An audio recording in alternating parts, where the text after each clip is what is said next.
Welcome to The Real News. I'm Eddie Conway from Baltimore. I was joined in the studio by Ward Churchill, co-author of the COINTELPRO papers. Churchill is an author, an activist, and a professor, and he has done a lot of scholarly work around COINTELPRO.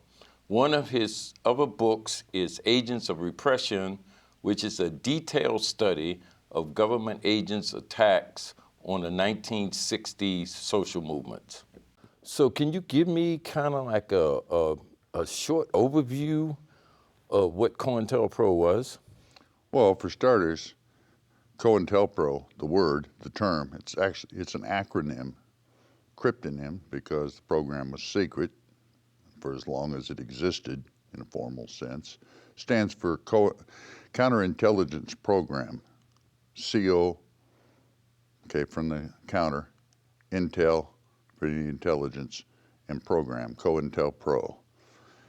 It was a secret program because it was an illegal program.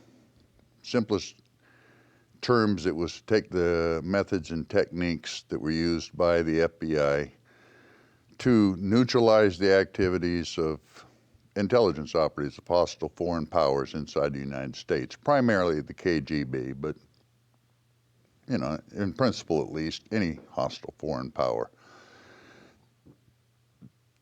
Intelligence operatives of a hostile foreign power are not covered by constitutional rights, and arguably, in the view of the FBI, weren't even covered by human rights, and maybe that's the rules of the game in that sector. But COINTELPRO was take these techniques and use them against select groups of American citizens, those who were considered to be politically objectionable in the mind of the FBI. All right. The program was initiated, its incept date, as they put it, was in August of 1956, and the original target was the American Communist Party, CPUSA, as they called it. And it eventually included the Socialist Workers' Party, the Puerto Rican Independence Movement, the Black Liberation Movement. There's overlap between the Socialist Workers' Party program, the targeting program, and the Black Liberation Movement insofar as they targeted the civil rights movement in the South during the early 60s. But primarily the Black Liberation Movement stuff was aimed at the later phase of the Student Nonviolent Coordinating Committee, Republic of New Africa, and particularly the Black Panther Party. You also had a COINTELPRO that was aimed at the so-called New Left, primarily Students for a Democratic Society and its offshoots. And you had various programs that never were developed as full-fledged operational entities that targeted the anti-war movement in its non-leftist configuration. So the Catholic protest movement, for example, Every Mother for Peace. Number of universities, insofar as they had programs that were considered to be feeders, indoctrination, or whatever, with regard to the various movements that were targeted, women's liberation movement to a certain extent. It was discovered in 1971, and that's the formal end date. It didn't actually begin in 56, and it didn't actually end in 71, but that's the formal parameters when they actually used that cryptonym, COINTELPRO. Well, tell me, when you say targeted, what exactly happened? How was the COINTELPRO targeting these particular groups that you just named?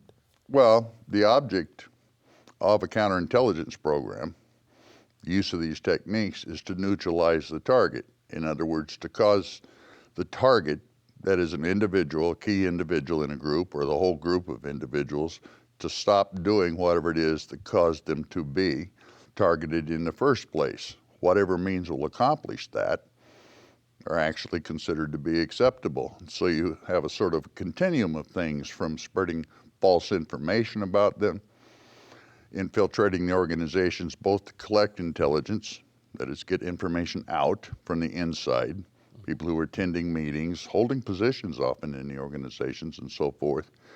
And often the infiltrators would double not only as informants, but as agents provocateurs. Provocateurs disrupt. They actively disrupt,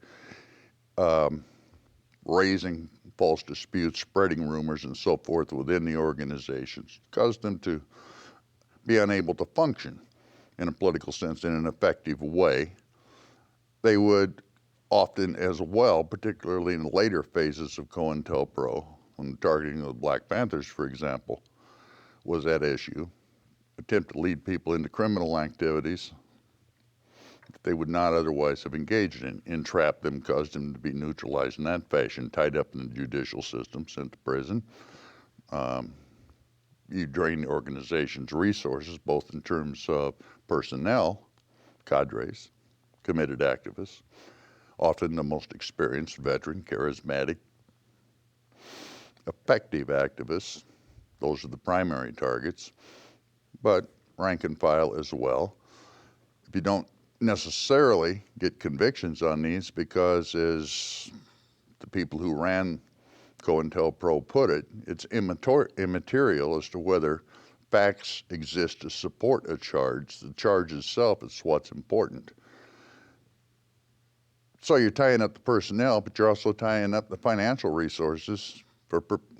You have to use money that would be used, say, for feeding children or establishing a community service program of another sort, to raise bail for your members, to mount legal defense, to, in the event of a conviction, file appeals and so forth. It's astronomically expensive.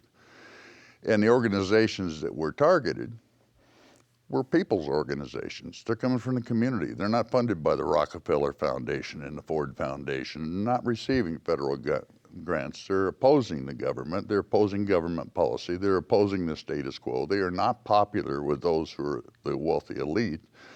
And so money comes at a premium. It costs money to run an organization. It costs money for office space. It costs money for postage. It costs money, if you got full-time cadre, at least to provide them with subsistence and so forth. Yeah. You know, and transportation, et cetera, that kind of stuff.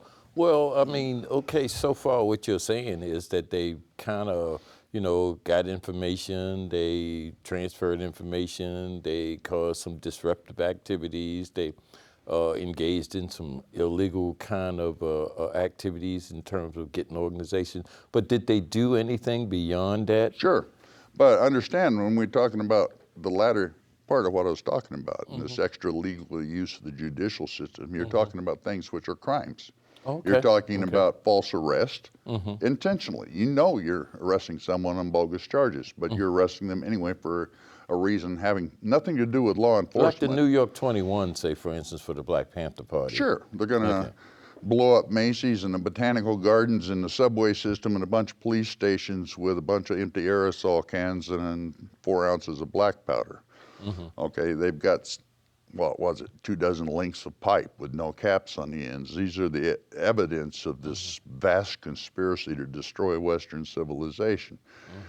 Well, I got to give the people on the other side a little bit of credit. They were not actually stupid enough to believe that was true. That was a pretext that managed to take 21 people who were among the more effective cadres in the New York chapter of the Black Panther Party and tie them up for 2 years. They were all acquitted.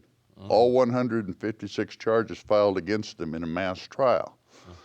The jury took less than 2 hours to acquit them in all 156. That's how tissue-thin, bogus, if you will, the case was.